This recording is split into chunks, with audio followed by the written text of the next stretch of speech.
We are counting down 6 days for the official launch of the 2025 presidential election campaigns across the nation. The Constitution stipulates that campaigns will be launched 2 weeks to the election day. The election is previewed to take place on the 12th of October 2025. With several calls being made across the aisle, with some believe that their candidate has what it takes to win the election. Others of the opinion that a huge voter turnout can only be active if some key political figures come together to decide to form what is called a consensual candidate. Others of the opinion that CPDM has already won. With this diversity and this plurality of opinion, one is tempted to look at the socio-demographic factor of Cameroon as being playing a key role in terms of the mentality and what people have. Within the street of Cameroon, the talk of who will become the next president is echoed right deep into areas that are described as being apolitical and non-partisan. Whether we claim to be apolitical and non-partisan, there come a time when our decision to whoever becomes the president of the nation will be a political one.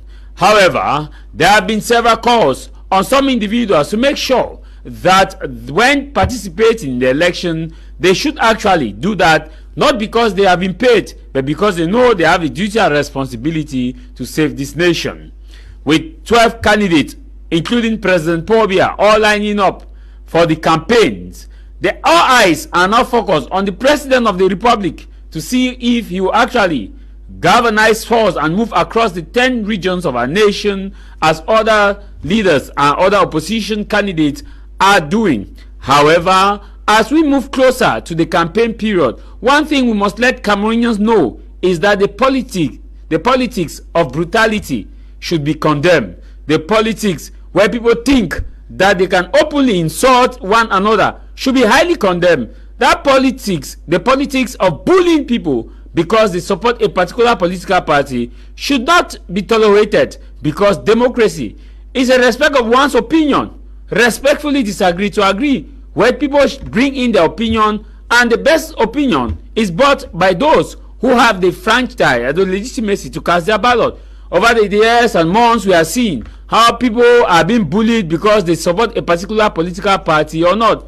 Cameroon's constitution, as stipulated in the 1990s, following the reintroduction of multi-party politics and also the organization of the first multi-party election, it stipulates that individuals have the right to belong to any political party, regardless of whatever the political, as long as the political party respect the policies and procedures, laws governing Cameroon. However, within a short period of time, we have watched videos online with others bullying some of supporting a particular political party. Let it be clear, we are in a democracy. It should be a cell of ideology, not a cell of brutality. Whatever the case is, the question we are asking today is, what are the priorities of voters in the upcoming 2025 presidential election? This is Tah Mai Javis on House of Commons.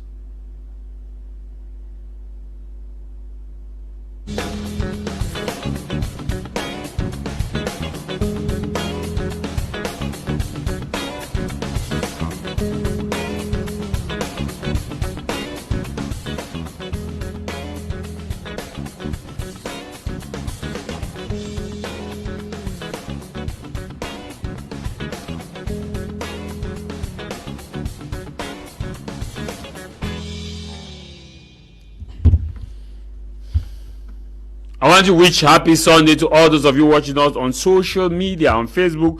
Happy Sunday to you. Happy Sunday to those of you watching us on television, watching us across different parts of the world, in and out of Cameroon. Happy Sunday to you. And if you are just joining us, you're watching the House of Commons. Today we are looking at voters' priority. What are voters' priority in the upcoming 2025 presidential election? We have a cream of panelists whom we have actually invited to take part in this election, in this discussion, where we shall be looking at. Some of them are party members, others who are yet to come are members of the civil society.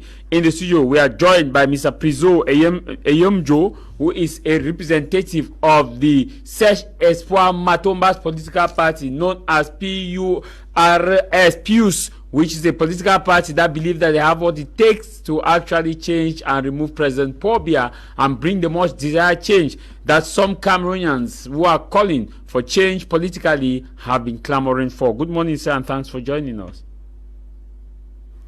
Thank you for the invitation. I first want to say my appreciation of my political party, my leader, for this invitation. I think it shows that you have a great interest about what is coming on. And by the way, I want to extend our greetings to all your televiewers, wherever they are, across the country and abroad. I also want to greet all the militants of our political party and those who are sympathizers, hoping that they will get the best of this panel by the time we are going to close this program, and eventually they will be well prepared to face the vote on the 12th October. And I think it is also worth extending my greetings and saying that I'm very glad to share this panel with those who are invited. Okay. In the studio, we are also joined by Mr. Yaya Emmanuel, who is now officially representing the Cameroon People's Democratic Movement, CPDM. He's of the opinion that only President Paul Biya, their champion, has the power and the skills and technical know-how to make sure that Cameroon attain its Vision 2035. Welcome and thanks for joining us. Thank you, Mr. Tah Mai Javis, and good morning to my fellow panelists and to those who are still to come. Today is another day, and we are glad to be here to talk about Cameroon and to talk about the presidential elections that are coming up in October 12th. The environment is steaming. People are gathering momentum. The momentum is rising. People are thinking of what is to happen and how it's going to happen. Everybody is saying there's going to be change. Everybody needs change in Cameroon. And I want to tell you that, Cameroonians, please, we started this doctrine many years ago. We should be careful not to listen to people who can only promise but do not deliver. We should be careful to listen to people who wants to demonstrate, who wants to bring in the issue of force. No Cameroonian, as I speak to you right now, there is a unity march in Yaoundé going on at the 20th Boulevard to tell you that people, Cameroonians, we are not more at that gullible level where we are supposed to be manipulated to get to the street to march in favor of for peace. We want peace at all costs, and that is why we, even of the CPGM, we have never been encouraging anybody to move down to the street. And just like the Minister of Territorial Administration said, if there's something that does not favor you, please, it is democracy. And if you want to cry, go and cry in your room. It is very important, because we looked at him as if though he was joking, but he was actually saying it right. Because at the level where we are, our democracy is gradually maturing. We have all the blames to label left and right, say everything. But one thing we are forgetting to know is that, to appreciate the fact that our democracy, Cameroonian democracy, is gradually getting to the level of others. And that is why I always find it difficult to see people who stand to only criticize, to say this is bad, this is bad, this is bad, without actually recognizing that, yes, something has been done, but it hasn't been done up to the level. And then when you talk from there, that's how we want to think that, like the CPM functions like a science, like a laboratory science. I'm not even asking my question. Yeah, I'm coming. I'm just saying that thank you for coming. We are going to be there. So like I want to say, the CPM functions like laboratory science. They keep on, everything is a new discovery. Everything is a new discovery. I'm going to be coming back to you. Thank you. Okay, Mr. Priso, this is your first time of being with us, House of Commons. I'll begin the program with you. We are looking at 2025. We are counting 6 days to the official launch of campaigns. What are voters' priority, and what does Pius foresee in terms of voters' priority? Okay, thank you very much for that question. But before I get to answering the question, I think it's very, very important to lay down some principles or some prerequisites. Before we talk about what the voters may want, I think it is necessary to discuss the interests of the voters against this election. And obviously, when we look at some features, that is what is going on across the week, you know, debates, when you meet people on the streets, you know, we are in a period of pre-campaign. And then you add to it the amount or the degree of interest people have to collect their voters' card. Obviously, the very first question we could ask is to know what is the interest. Are Cameroonians or voters interested to these elections? Obviously, there is a lot of noise going on concerning the elections. But when, you know, the number or the level of voters, you know, who have registered regularly does not, you know, show that the voters understand the stakes of what is going to happen on the 12th. It makes us to be a bit skeptical. And that's why we want to encourage them, all those who have registered, to go to yes, wherever they registered, to collect their voters' card. Because it is a right, it's a civic and political right to own a voter's card and then to participate to elections, because this, we all know, contributes to the, you know, the governance of the country. Every single citizen is, I want to say, has the obligation to take part in any way. And so said, when we talk about the wants, the other thing I want to mention here first is that when we talk about politics, we have to consider, you know, the different levels from which citizens in a country should lay their expectations. Because we know that let's say, first of all, there are basic needs which maybe we may consider them to be wants. There are basic needs which every single citizen must have right to access to. But you also have individual needs or individual wants. And so said, we will realize that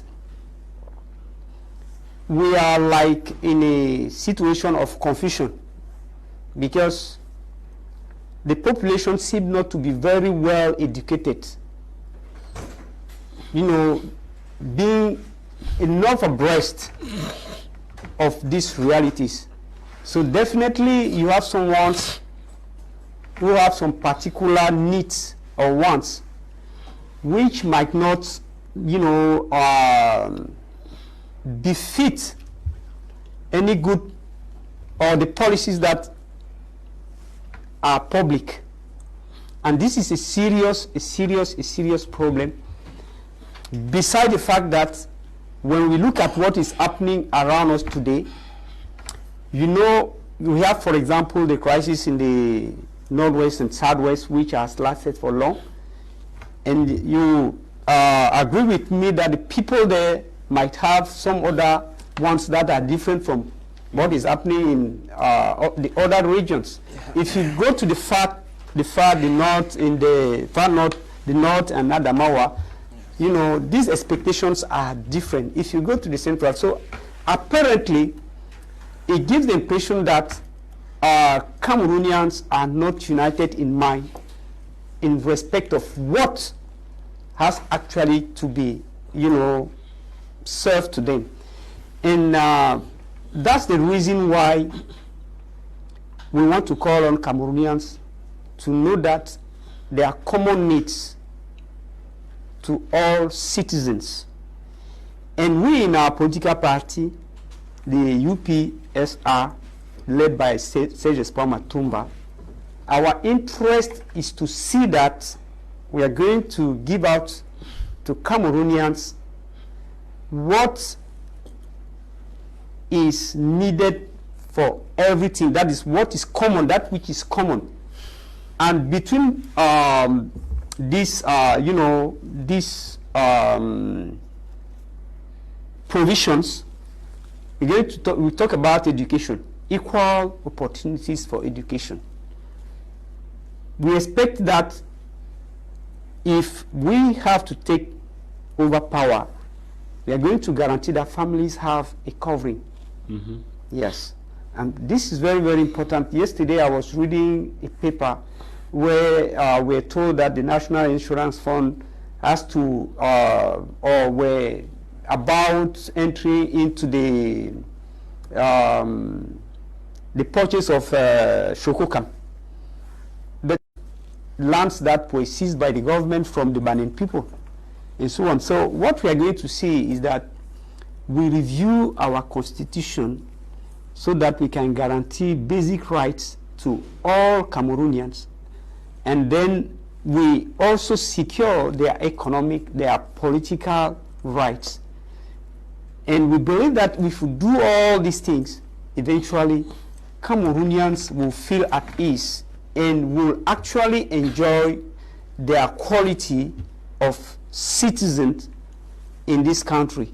Because we are fed up with this issue of, you know, young people always complaining, citizens, you know. For example, whenever anything happened today, and then, you know, you have some journalists who come around, what happens is people are crying and calling for help from the head of state. But it is not the head of state alone who is able to satisfy, to do everything. And so we want to do all to see that the communities, the people, you know, wherever they are found, will be given enough means, will be put in the conditions where they will be able to handle most of the, you know, issues that may come about. Like we are talking today about decentralization. We are going to see that we actually decentralize powers. Okay, so you believe that the current decentralization has failed? It has failed. It has failed because you see, if you look at the Ministry of Decentralization, for example, that ministry, the minister, they stand as somebody who want to keep on lecturing mayors on I don't know what. Mayors are not children. You have mayors today who are professors in the university. You have mayors today. But they are not professors in management. No, but you also have those who are better in management than the minister himself. So you cannot, you know, it is just like demeaning the people. I think the most, the best way to encourage something, to encourage somebody or even something to be done, is to recognize that the people to whom the responsibility has been given to do it are capable, are qualified. And I think that it is the populations or the voters, the community, that has to, you know, to assess whether what you are doing is right or wrong. Because if you are a mayor, for example, it is the population that voted you that will tell whether you are doing your work as they expect it or not. But if people think that, okay, like the CPDM thinks that is the minister that has to come lecturing, I don't know how many mayors, all the mayors that we have in the country, when are we going to really apply the decentralization? I think they have to understand that Cameroonians are mature enough, they are lectured enough, they are educated enough, and they are able, you know, to handle issues at local level. And this is what we want to see that we're going to guarantee, yes, by reviewing our constitutions. Okay, we'll be coming back to you, Mr. Emmanuel. What should be voters' priority? Okay, thank you for giving me the floor again. We are first of all trying to encourage our voters, who are our main target. The voters now are the assets politicians do have. Voters now are the assets politicians do have. And what they expect from the various politicians who are there are a lot of things. As a voter, we expect to hear politicians talk to Cameroonians about security and peace. Let that politician, let that candidate bring forth that ideology or that development that is going to show that with him we are going to have peace, we are going to have enough security. Secondly, we are looking at the economic manifesto of each political candidate. Who is that candidate who has brought forth? That's what voters want to hear. They want to hear those economic structural programs that the politician is going to develop, is going to bring, so that it's going to provide jobs, innovate the economy, improve the standard of living, reduce the cost of living, and everything that the economy demands from us. There are many others. We have the social structure. The voters as they are, the 8 million voters who are going to represent, who are going to decide the destiny of Cameroon as from the 12th of October. They need to hear, what they want is to hear that politician who comes with palpable project, not promise and fail, not promising what you don't have. And we already know, we have seen that from time immemorial. We have seen people who talk at the national level, and when they go down to maybe the local level, they are not ready, they are not even able to implement what they sung left and right. And that is what the voter is at times very skeptical to say, oh, this and this one is giving me this, is saying this, when he cannot realize it, he's doing it. And that's why we say voters need those social insurance policies that are going to enable the voter. If I give you my vote, what am I going to, how am I going to change, what are you going to change the society? Those social policies that we have, the social amenities, everything. We also need the voter. The voter also need to know from the politician what are those type of things, those institutional reforms that you are going to bring. You, my fellow panelists, spoke about the constitution.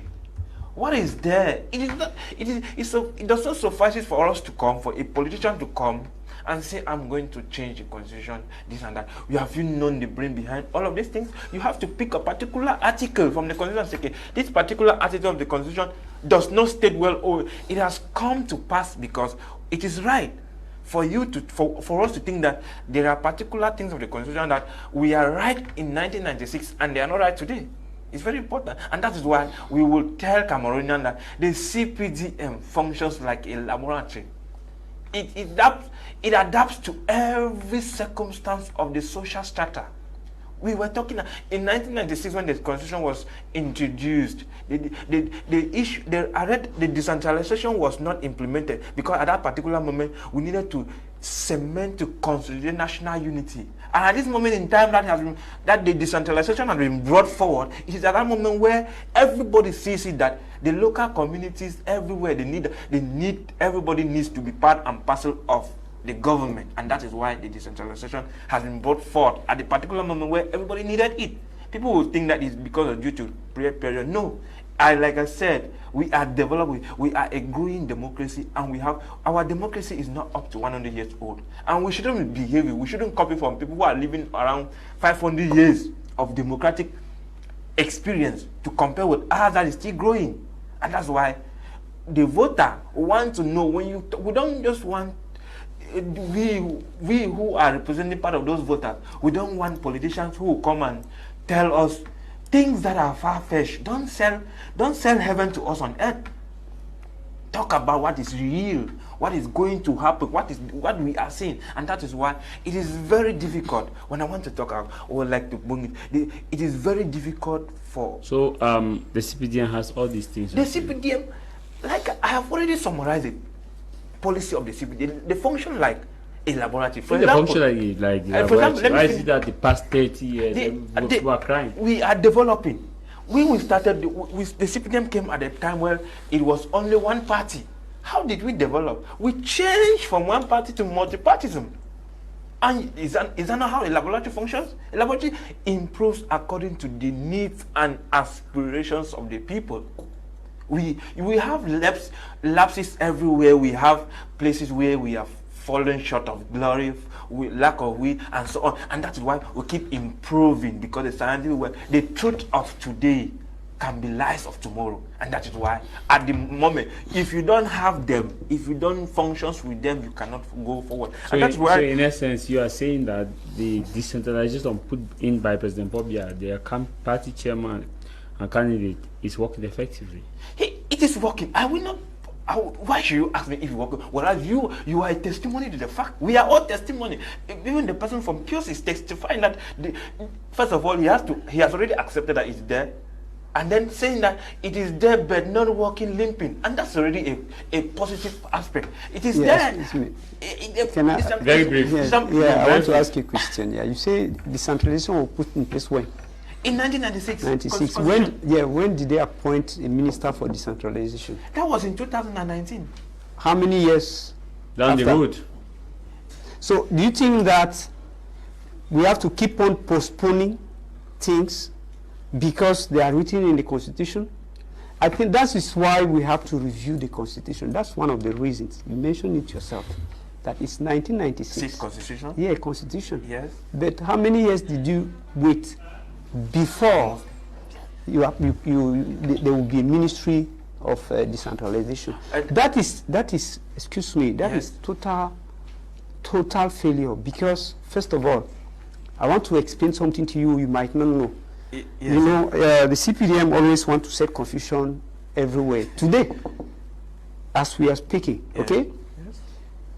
When you are asked to tell who amongst the different ministries that interact with the local councils actually ensure the tutelage, will you be able to say it? Yes. You will not be able, because first of all, you have about 4 ministries.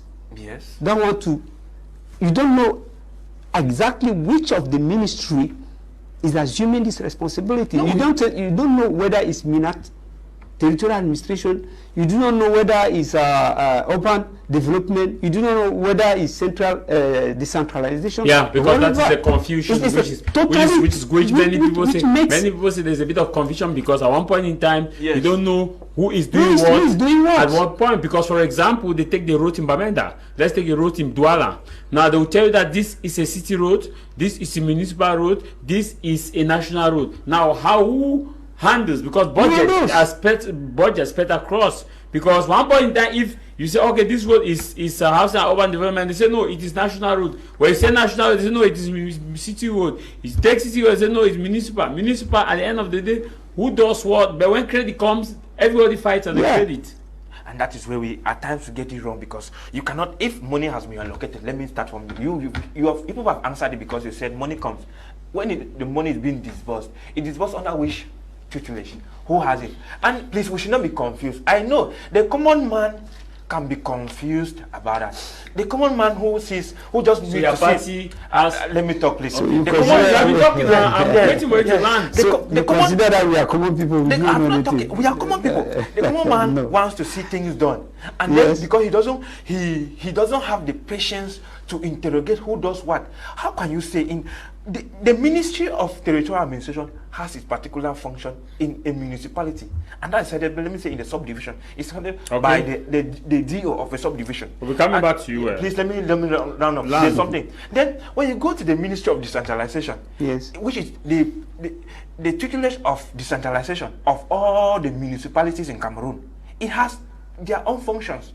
And then when you go to urban development, it still has its own function. And there is no way, when we see, please, when we see, we should ask, we should try to know. When you talk about the national road, who have you seen, where in Cameroon have you seen? Okay, let's look at the. Have you landed? And yes, describing land. Yeah, So let me get to me. Yeah, how can you tell me that the national road, there is no way you will see the mayor disputing over a national road? It is not done. There are prescriptions. Are you talking about roads that cut across cities? The roads that cut across cities have specifications. Are you they have. Do you know that there are roads that link two regions within a city, which when they ask that this person do it, this person say no, it is the public work. Public work will tell you that no, it is the regional assembly. The regional assembly will tell you that no, it is the municipal. I have not come across that particular confusion you are talking about, because I know that issue. Okay, let me take you in context. Yes. Now you say you have not come across that Yes. confusion. Where people, let me take where you, those authorities. Yes, I want to take you in context. It's Yes. not the issue of authorities, it's the issue of the work done. Yes. Let me take you into context. Let's go with Bamenda that you are familiar with. Yes. Now, who is in charge of the road in Bamenda Central? The one at City Chemist roundabout. It's the city council. Under which party? The city council is under the CPDM. Who is in charge of the gutters of the street of that city? Bamenda, please. No, yes, no, I want to. Who is in charge? Yes, of the please, gutters. when you talk about, You see, I've identified city council. You have identified a particular position, yes. right? No, I'm looking at the center, the commercial venue. Good. You are looking at center, right? Yes. At the gutters there. Yes, the And gutters. Which First of all, which, the city council, the commercial venue. First of all, is under Bamenda 1. Right? Okay. No, I'm coming. I'm going Yeah, gradually. which means that particular stretch of road, it has, in fact, it has been divided. The city council has a particular role to play. Can you allow me ask you my question? Go ahead. I'm going chronologically. Yes. Who is in charge of the gutters The gutters. of the entire Bamenda, not just that road, the gutters, to make sure that gutters are everything is moving well. The entire Bamenda. There are various councils. Okay, let's take Bamenda 1, Bamenda let's take 2, the one Bamenda of city commercial avenue. The one of commercial avenue should be Yes. under Bamenda 1 council. So what does the urban development town planning do? As you really spend the urban development, And town planning. And town planning, they give the structure, the planning of the town, and directives on how the various gutters are So who supposed plan to the roads in a city? These are a Who plans combination. the route? They say okay, roads should pass here based on the vision. Who plans it? It is a combination of And many factors. when a road doesn't go so well in terms of the city vision, The city vision. who make sure that that's been done? When the road does not go well, we blame the person overheading the construction. Okay, Yes. now let's take the same Bamenda. What is the function of reconstruction? The reconstruction. When there is also public work that disburse money for construction, when there is also money given to at the level of the municipality to construct. Let's take the issue of classrooms. Yes, Let's go of the course. issue of classrooms. Yes. There's reconstruction now. Yes. That will reconstruct. There is also money that they will tell you that it is at the level of the regional assembly, Yes. which has to do that because the president of the regional assembly is chief executive officer, not longer the governor. Exactly. Now they also tell you that in that same area, urban development construct houses and construct also classrooms. Urban development with a special budget construct.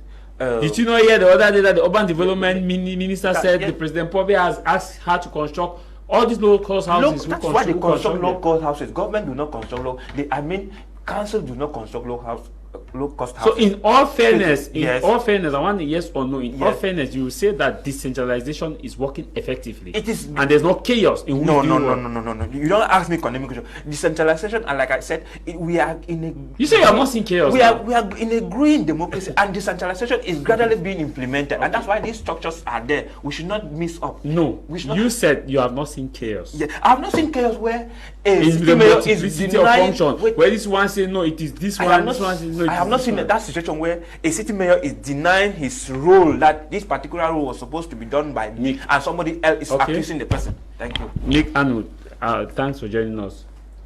Voters' priority. Yeah, the voters' priority for October 2020 should be somebody or a group of people who will be able to reform the state. As when I talk of reforming the state, it means reforming the structure of the state.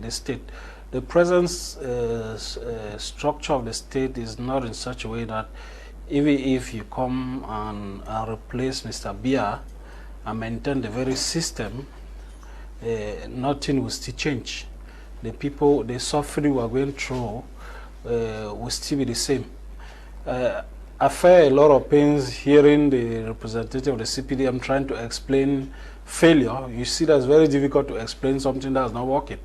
So he did not really have the adjective to really describe something that has failed for like 43 years. And it is a normal rhetoric of members of that party trying to justify what is unjustifiable. So the aspiration of the state, or the aspiration of the Cameroonian people, should be to see changes at the level of the state. The present system in Cameroon is a hyper-centralized system, and you cannot pretend that there's decentralization in a hyper-centralized system. It doesn't work that anywhere. What they're doing is not decentralization in the real sense of it.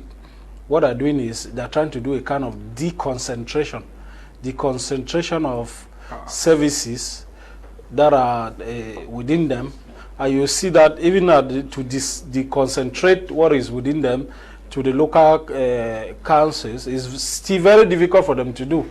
That's why there's a lot of confusion and a lot of cacophony at the level of the so-called decentralization that is supposedly in place.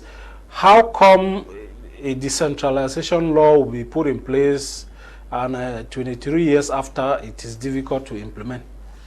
1996 to 2019, that the decentralization law was made. It was almost 23 years, right? So, which is, it means that it would take us more than 50 to 100 years to really fully implement decentralization as per what the CPDM people are saying, because they say a gradual implementation, as if they are using their salaries to implement, or their means of survival to implement the policy of decentralization.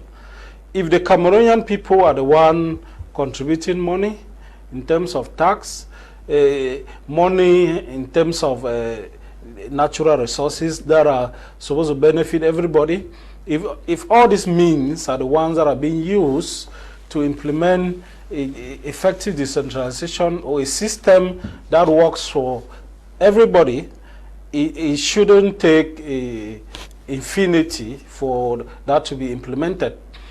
To me, it is just a kind of bad faith.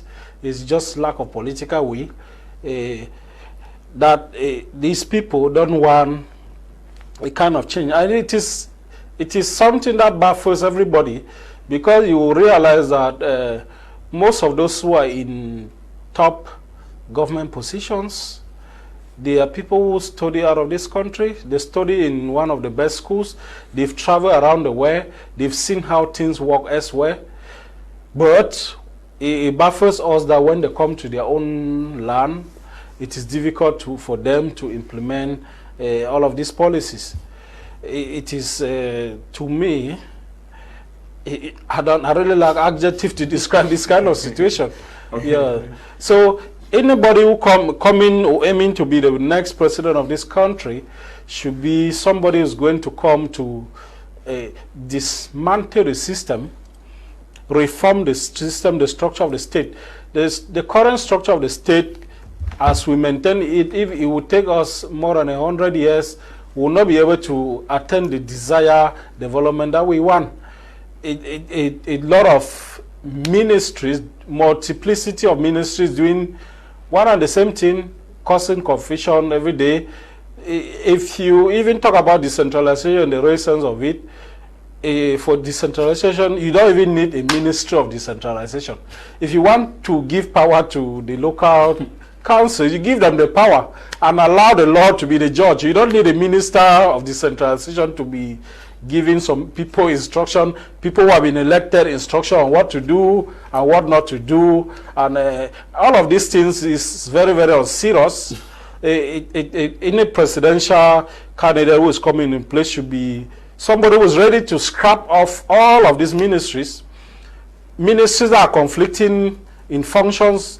The next president of this country should be ready to scrap off all of these ministries and put a system that is accountable to the local people. Okay. The hyper-centralized system has not helped us for the past 50-something years since the independence of this nation. Hyper-centralized system, it started with the first president, continue with the current president, and we don't want, in the next republic, we don't want that kind of system again to continue if we really want development of this nation. Okay, Mr. Pizzo. You talked a while ago about the issue of healthcare, issuing that the fact that our healthcare system needs massive improvement, and that those are the priorities of voters. Also look about the issue of roads, which are priority of voters. You are of Search Espoir Matumba of the UPS. UPSR party, yes, yes. Which in French is called PUS. Yes. Now, you in this issue raised by Emmanuel, which says that the issue about decentralization, to him, he has not seen error in terms of let's say where a mayor or a minister has said, no, this is not me doing this is me doing that. Search Espoir Matumba is going for presidential election. Are you confident that he will meet the aspirations of voters if elected? Of course, he will do. He will meet the aspirations. And how is he going to achieve those? Well, first of all, I want to remind you that Search Espoir Matumba is part of the Bunaberi Council. It's a councillor. And then also is a grand councillor in Douala. So as a manager or a businessman as well, he knows how, he can go about this thing, because he has gathered a lot of information added to what we bring in from our experience. You see, I want to talk about it from the very, very, simple environment. When you get to a family, for example, or an association, a group of guys who are working together, for there to be effectiveness and efficiency in what you are doing, obviously what is important is the assignment or the role, the responsibility which every single person has to play in the group.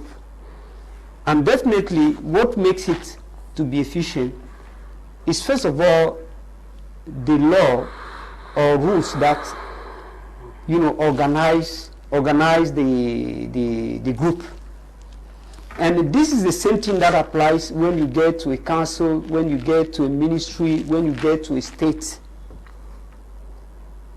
And that is why we said that the very first thing is to look into our constitution, because it's a constitution that determines, you know, how the state house has to function.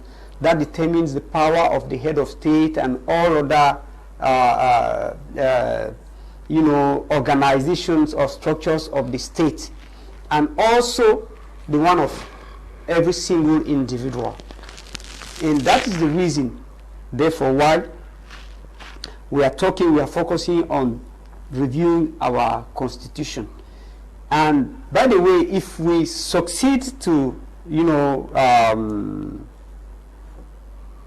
let's say to be elected, if Sergio Tumba is elected, we are going to see into that, as you rightly ask, we're going to see that,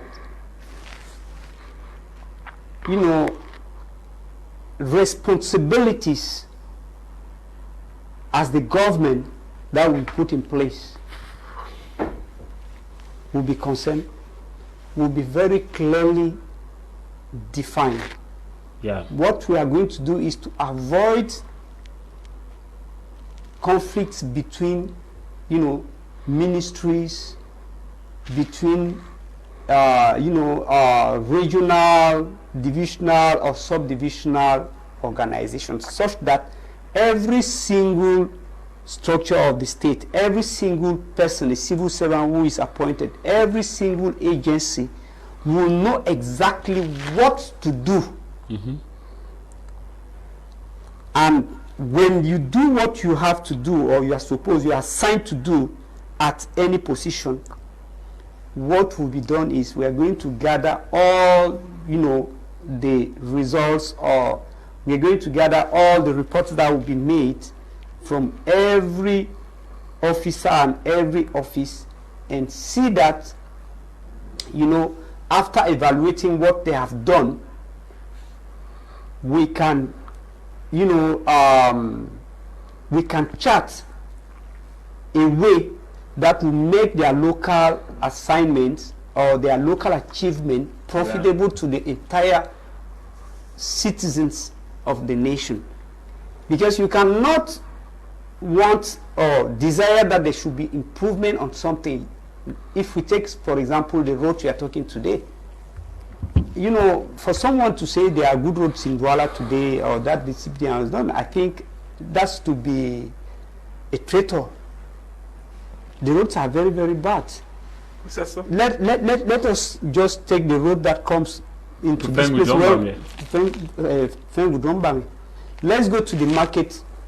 Let's go, I don't know, if you go to Bunamusadi, around Commissariat, the Bunamusadi, all over, let's go to the council mouth at the entry of the council.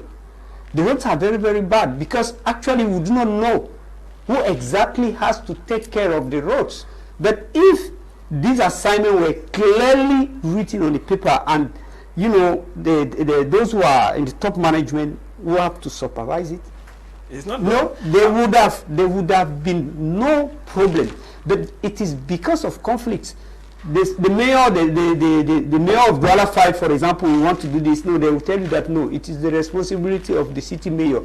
The city mayor wants to take this responsibility over this the state of the road. No, they will tell you that no, it's urban development. The other day they will tell you that no, it's public work. And but he's saying that he has never seen that kind of incident happen. What happened? It's badly because the very road that are kind that they are bad have been done by people, by the mayors, by the city council, and so on. By the very road. So which means that no, we are say, excuse me. You have raised an issue. I think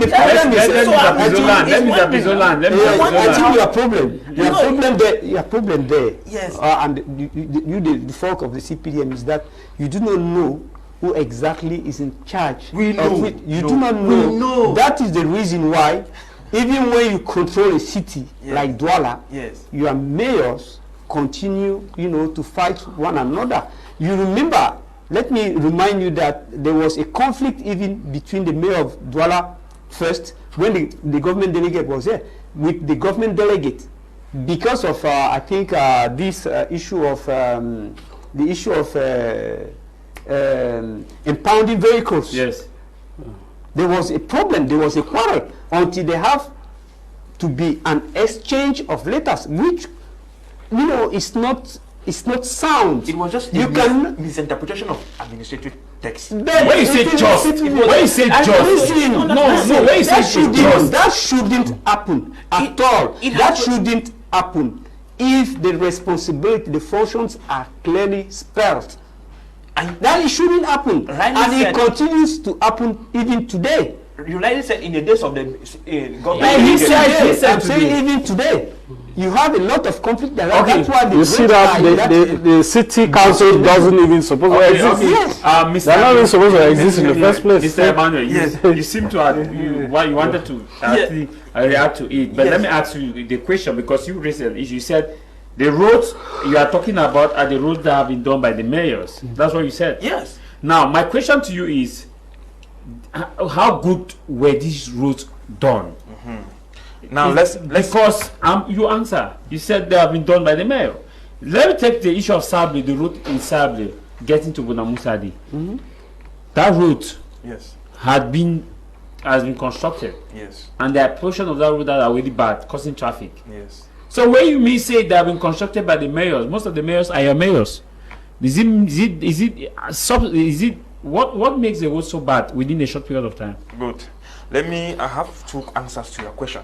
The first thing we have to clear about that is that there's no problem of who is to do we should and we should do, because the road we are talking about have been constructed by institutions, either by the council, either by the city council, either by the Ministry of Urban Development, either by you are saying either. I want specific. Okay. We are not using either. No. Which are not bringing the element of confusion. No, I'm not confusing. I'm saying that many of those roads have been constructed. Let's put it that way, have been constructed by the council.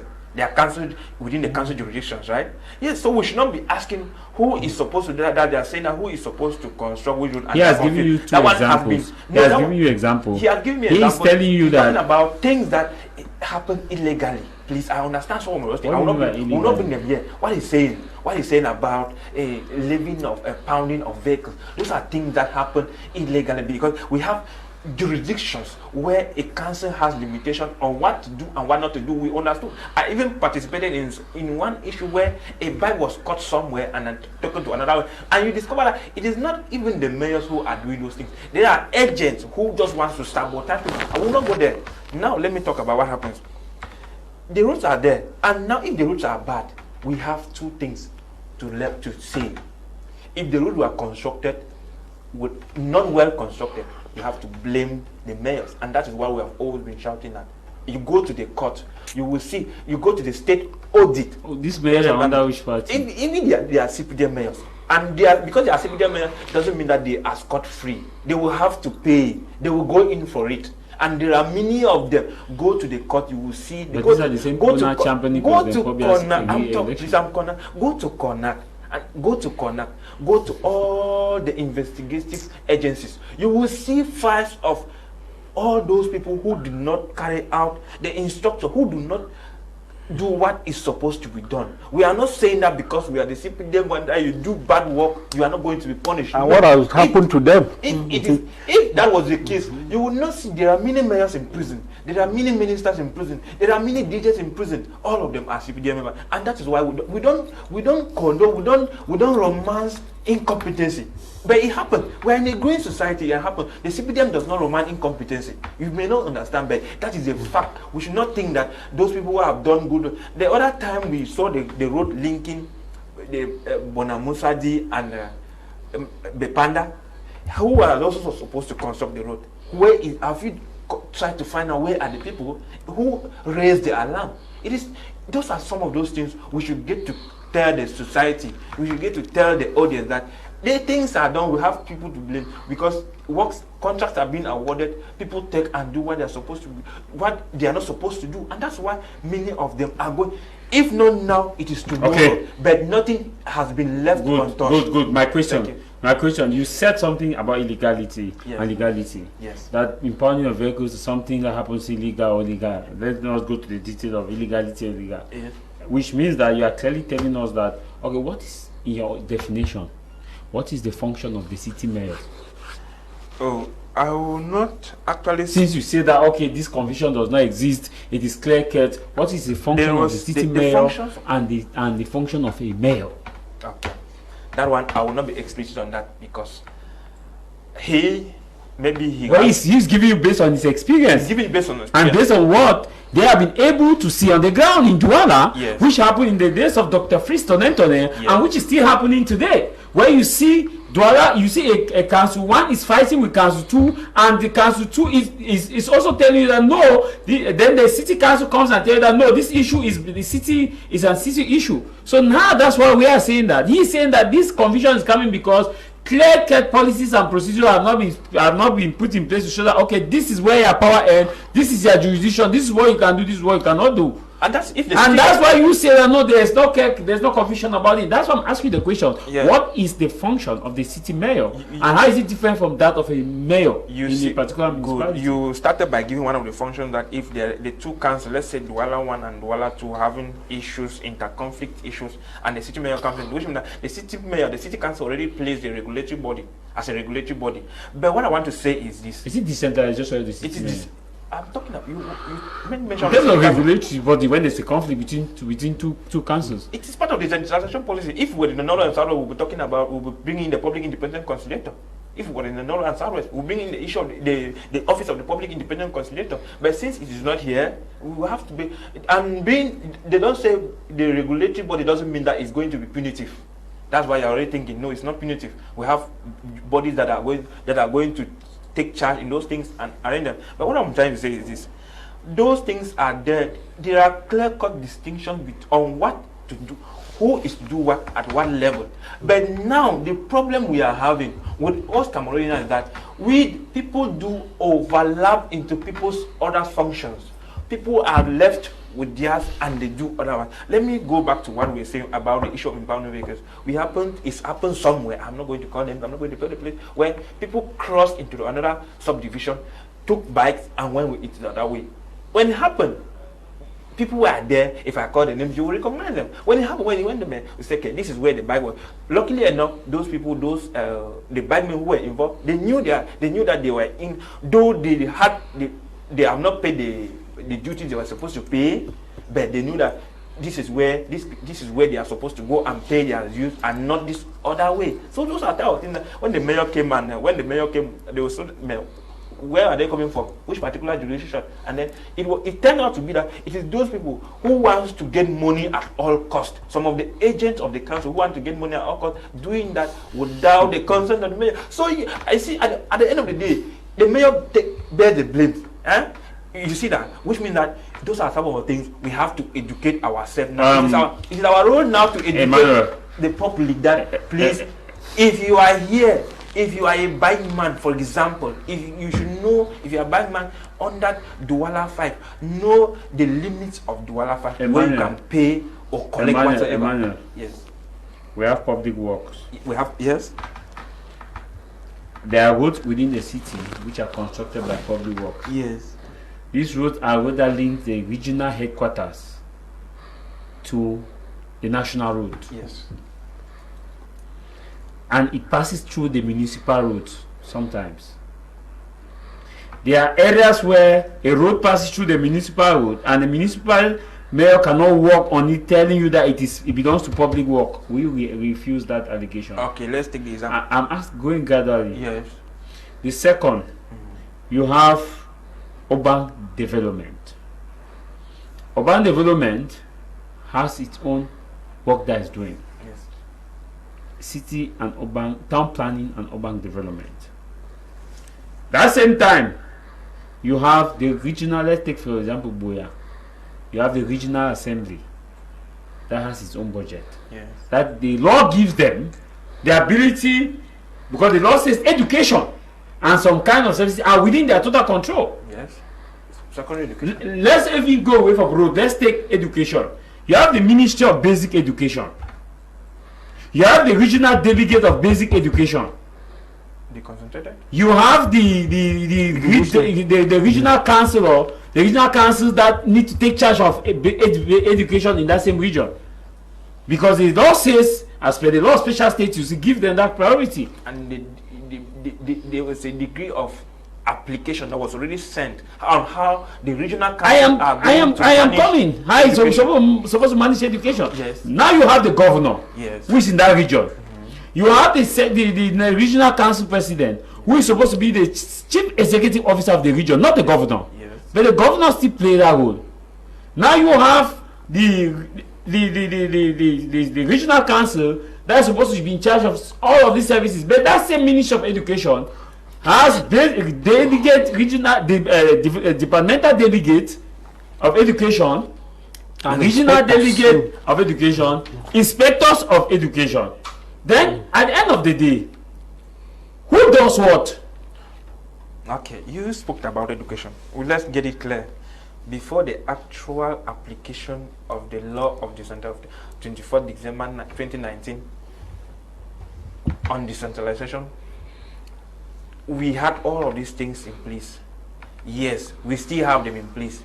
But like I said, the process of decentralization is still going down gradually. And that is why everything comes one at a time. The decentralization law stipulates that the regional councils are going to take care of secondary education, just like the council, the local council are taking care of basic education. The upcoming change. That's just like the municipal council are taking care of basic education.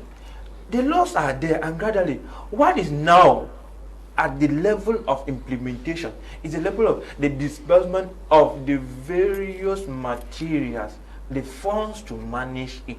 And I bet you, at the long run, and I don't think that because the ministry, because the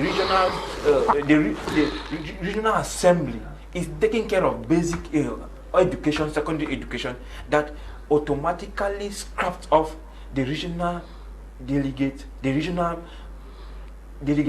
of education, or the divisional delegate of education, and so on and so forth. Which means that if we are to say that only the regional assembly is taking care of education, and then we don't want the regional delegation to be there, or the divisional delegation to be there, then obviously you are saying that the Ministry of Education should not be there, which is not so. Which means that we have to look at what now is the role of the regional. Is that not why this Mr. Nick Anu and Can I finish? Let me finish. No, Yeah. is that not why Mr. Nick Anu and They're taking too much time to explain. I am explain They are something taking too much, that and that the same thing Mr. President saying that we have to cut down the ministries, because you are saying, because you are confirming the fact that there is multiplicity and nobody is doing anything, because you are confirming, because we have the ministry of education that will be taking charge of that. Yes. Now you come and create a regional assembly and give them powers to take care of that same thing, that there is a ministry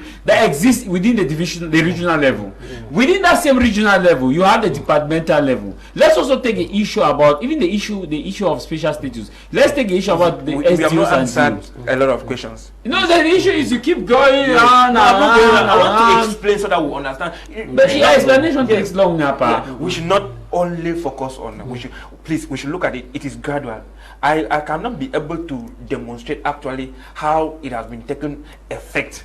How the regional assembly has completely. What do you mean by gradual? Should we wait for 100 years for something to be done? You call it gradual? I cannot lay my hands on how the regional assembly has taken off complete duties on education, but according to the law, it is going to be implemented. The regional assembly. Have you heard of them since they came to power? Council, I saw the degree of application. The regional council is going to manage education, and they are going to manage education particularly with teachers. The one I know is that the regional council are the ones who are going to be recruiting teachers. That is where I know, but taking over education completely from the ministry, from the regional delegation, from the divisional delegations, I do not know about that. Do you know that special status stipulate that they will pay teachers, they will raise revenue to pay teachers, pay doctors in their service in their regions, they will pay. That's what I was. Do you know that they will raise? So they will raise all those issues.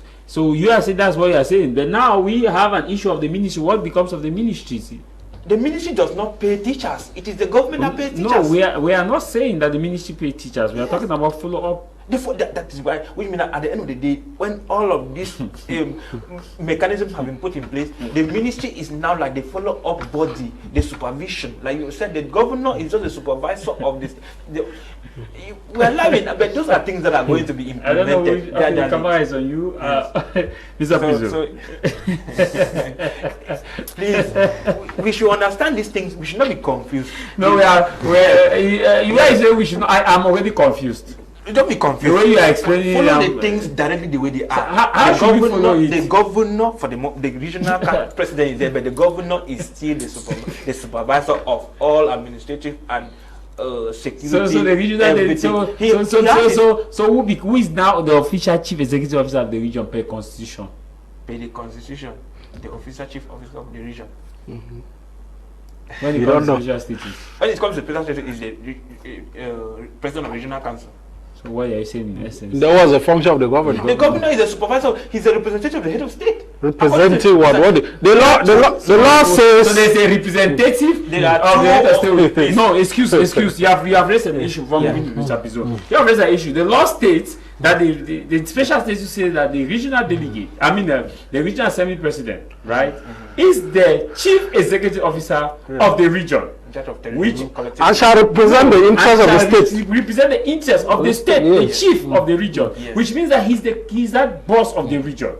Now that same explanation is saying that okay, the governor is representing the head of state in that region. Then why don't you just say okay, there should not be any position of chief executive officer of the region if the governor is there in locals to represent the head of state in all major activities? Why the duplicity of function? The governor is there as an appointed state official. Why the president of the regional council is an elected? We have two ways. There is deconcentration and decentralization. We should understand there are this deconcentration, which means that deconcentration is those are. So you are accepting now that you guys are doing deconcentration. You are accepting. Mr. Pizzo. You are not doing decentralization.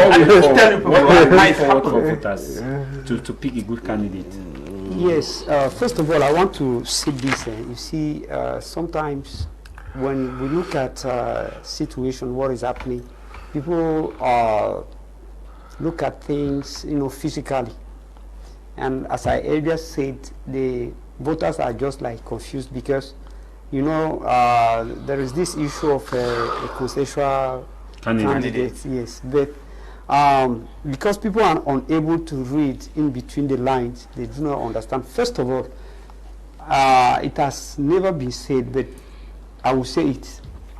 First thing, we have been talking about a change, and most often people want to see change through their eyes. But actually, the change is in process. How is it in process? It's in process in that the young people, we were expecting to have a new generation of people to take over, and that new generation is there. But what is happening actually is that there is, in between that generation and the head of state, a group of people who are trying to just like play games. All of them have worked with the president of the republic, except maybe one who just came in, Akere Muna. But all of those other people, they are just trying to, play the game of the CPDM. But I want all the population to know that the change is in process, and that change passes through, the voting of any of those young people that are there. First of all, I want all the voters to know that there is nothing like we have to choose, because we have their records. We have their records, and Cameroonians should be very, very aware of the fact that you cannot be somebody who has played, you cannot be a teammate with somebody, and then you come out from the team and you say you are going to change. You will not change anything. What Cameroonians need today is something new. And what I want to, again, encourage Cameroon to understand is that they shouldn't have the fear of tomorrow. if you have the fear of tomorrow, you will not do anything. You are defeated. And we have to gather all our courage to face tomorrow.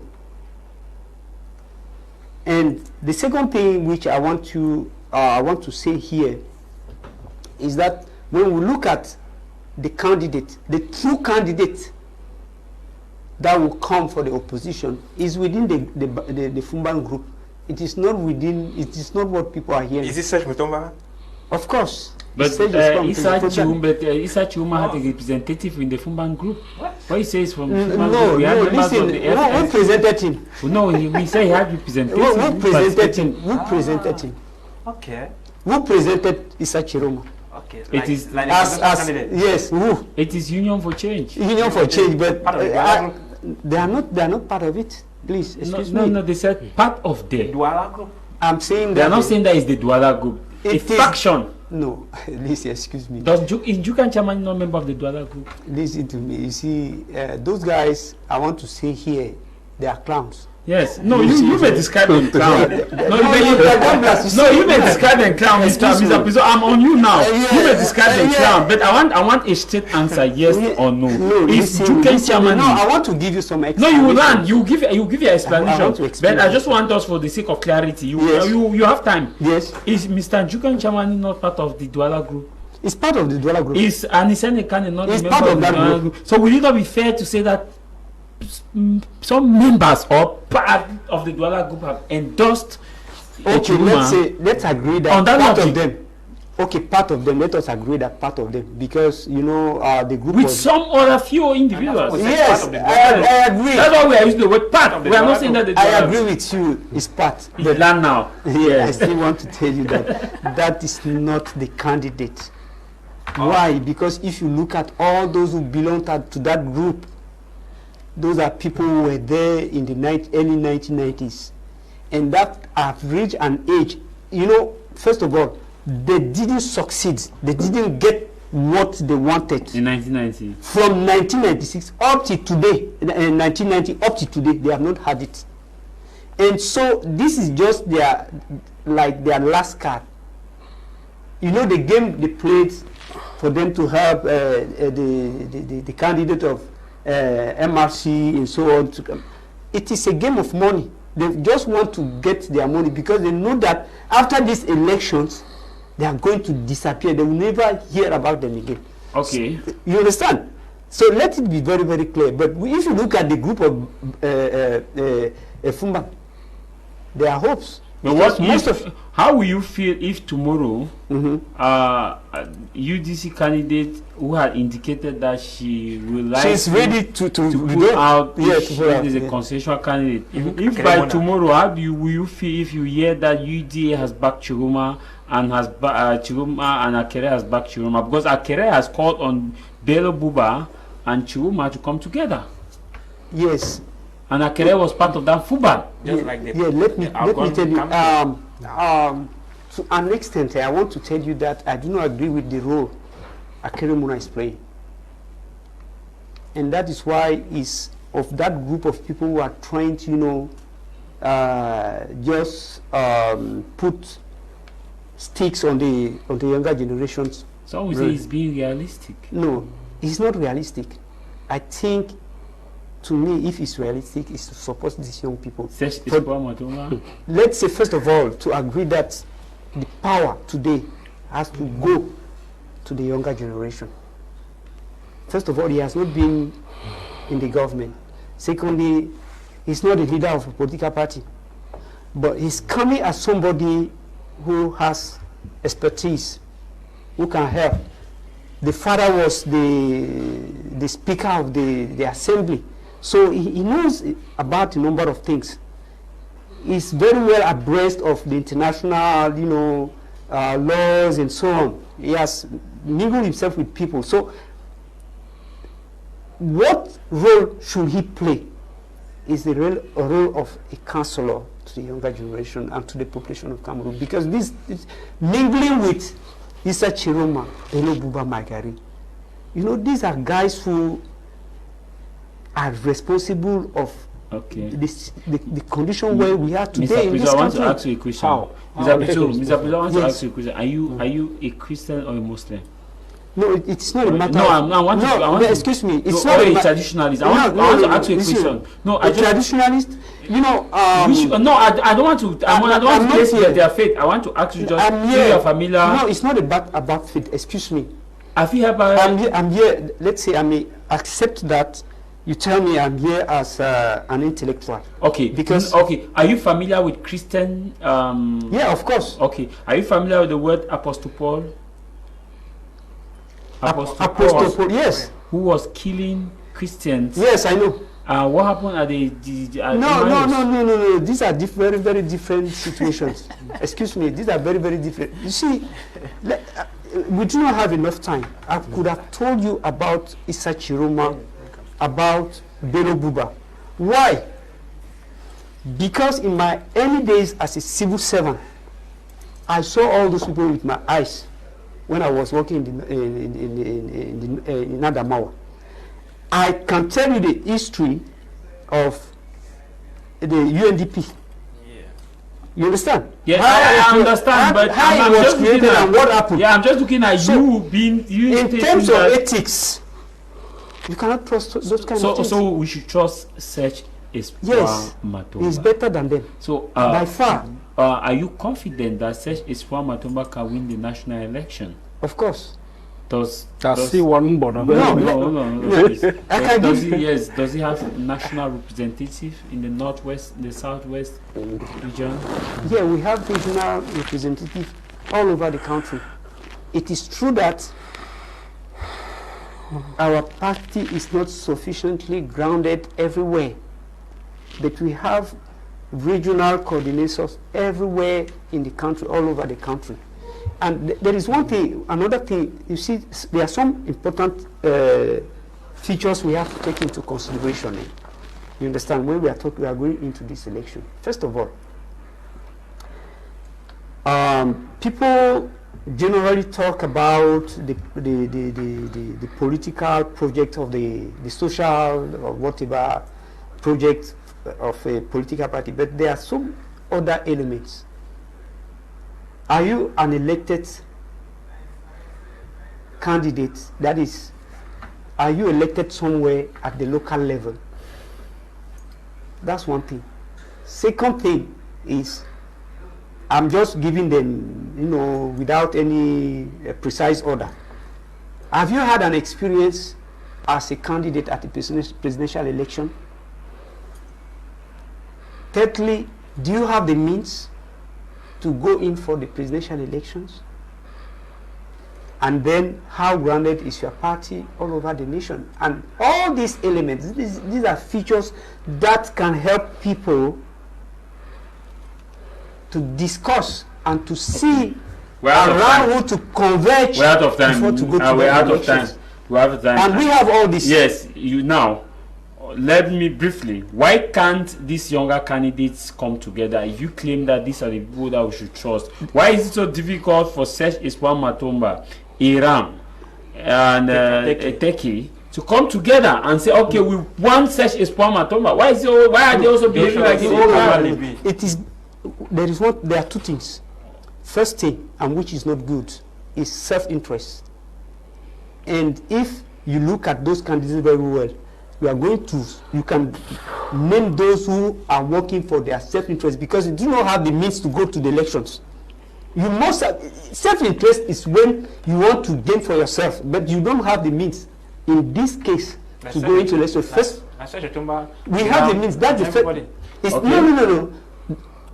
We have the means to go to election. We were in last election. And secondly, and not the least, you understand, we, the Cameroonians, must understand that we are in democracy, and that all political parties were created at their own time. They have their policies, their ideology, and so on. And never will you have an election wherever there is democracy when you have only the candidate, the incumbent, and then No. We're out of time. Thank you for But coming. it happens in other places. Nick, thank you for coming. The last Thank one you. before we go. Even though the program was as if it was for the two of them, and Unfortunately, you came late. yeah, I was blocked by rain. Yes, yes. So, the last one before we go. Yeah, I just want to say there is no possibility for a younger candidate to win to be president of Cameroon at the moment. Cameroon is not Senegal. Cameroon is not Burkina Faso. We should not make this confusion by comparing leaders in those countries. The electorate in these countries are not the same like here. So at the moment, there's no possibility of a younger candidate leading Cameroon at this moment. Maybe the old guys will still be there. Maybe when they win election, they can transition to the younger generation. But for now, I don't see them as a political observer. I don't see them winning any election. First of all, they don't have what it takes. They don't have the electorate that it takes to win a national election. That is a fact. And to me, saying that because Issa Chiroma and the rest have worked for the government, it means that they are traitors or they cannot be opposition is not true. In politics, there's nothing like political dogmatism where because you have worked with somebody or you have worked with the system, you cannot go against the system. Kamto had worked with the system and is one of the highest threat to the system at the moment. And there's nothing to say that because Issa Chiroma had supported the government and so he cannot beat the government in an election. It's not true. In politics or in democracy, in politics, everything changes as the time goes. And I think at the moment, we are looking at reality. We're looking at what it takes for somebody to win an election. And we think that at the moment, Issa Chiroma has what it takes, given the fact that if he gains just a little support from the other candidate, he has what it takes to beat the system in an election. That is a fact that we just have to accept. The interests of the younger political parties, their personal interest is not important to us. Many of them, we know that they are not interested in winning the presidency because they know that they don't have what it takes to win the presidency. Most of them, they are interested to gain other positions like being parliamentarians and other positions, and they want to use the presidency to gain that visibility, and so that at the end of the day, they settle for that. We know all of that game, but as it comes to this kind of transition moment in Cameroon, it needs a level-headed, matured individual, politician, who can take this country through a transition and then bring the country, put the country back to a normal kind of array, and then maybe bring a level playing field for everybody so that these younger candidates can now come in and then win election freely. By that time, they must have gained more experience and they must have had all the means to win elections. But as it stands now, they don't have what it takes. We should tell ourselves they don't have what it takes to win an election.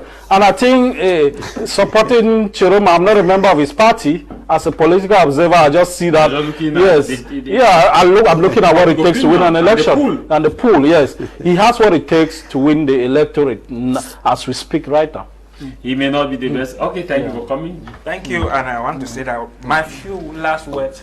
Let's look at since the other because Cameroonians. We're out of time. Yes, thank you for coming. Let all the other political parties, the other candidates, let them go closer to President Biya so that President Biya will transmit the wisdom to them after this, because the next generation we are taking over. Thank you, and happy birthday to Kinko Edwin, who is celebrating his birthday right there in Cambe. Thank you. Thank you very much, Mr. Priso, for coming. Hopefully that we'll be having you every Sunday. Well, I'm there. It depends on my agenda. But I want to assure you that I can always be there. Yeah, last word before even when after the elections. Well, I want to encourage Cameroonians to go to the Elecam offices and withdraw their cards, and then let them stay away from the confusion that is out. You know, information telling them about this and that. Consensual candidates and so on. But young candidates who come with there are young candidates, but among those candidates, there is one I invite Kamina to choose his promatum. Yes. Okay. Thank you very much. Thank you very much. I want to wish you happy Sunday, Mr. Nyam Robert and your wife Joan. Happy Sunday to you, your children, Maya Kera, my friend Agbo Charles in Canada. Happy Sunday to you. Happy Sunday, Papa Jane DC, and all those of you who have been watching us out of the country. In case you want to be a partner of our program, reach us to the numbers that you saw on your screen, 6761384. And this program will rebroadcast today at exactly 10:30 p.m. You have a rebroadcast of this same program today, 10:30 p.m. And also we will be on our YouTube channels. You have BT Media Group or My Media Prime. Any of them, you have the program on our YouTube channel. I want to thank you very much, Elvis, for the production team, and also thank the studio manager who is here, whose name I will yet to know. Thank the studio manager and the broadcast technician. I leave you with this: no matter the matter, what matters is your matter. What your matter is that you should go and collect your voter's card, because come October 12th, it will be a decisive day. Whether you will be saying Pobia Oye, or you'll be saying Princess Eshwa Matomba, or you'll be saying Isa Chiruma, or you'll be saying Hiram, whichever candidate you choose. But like I always say, nobody should bully you for your choice of political party that you support. We should talk about records and track records, and also personalities, personal achievement, and not individual decision to choose a particular political party. Tah Mai Javis is my name. Until we meet again, stay out of trouble. Bye-bye.